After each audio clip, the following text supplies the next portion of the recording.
है एवरीवन। तो आज मैं लगा रही हूँ full hand heart shape mehndi design. तो इसे लगाने में ज़्यादा टाइम नहीं लगा, ये डिज़ाइन सिर्फ मैंने 10 मिनट में लगाई है।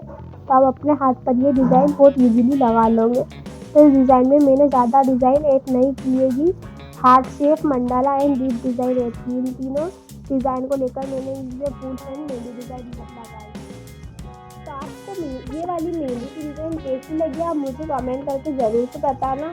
एंड नेक्स्ट वीडियो में कौन सी मेहंदी की डिज़ाइन पर बनाऊँ वो भी आप मुझे कमेंट करके ज़रूर से बताना।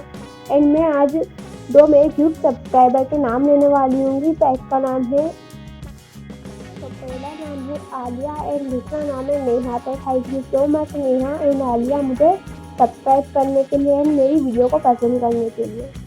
तो वो फ्रेंड्स, अगर आप भी चाहते हो कि मैं आपका नाम मेरे वीडियो में लूँ तो आप अपना नाम मुझे कमेंट करके ज़रूर बताना।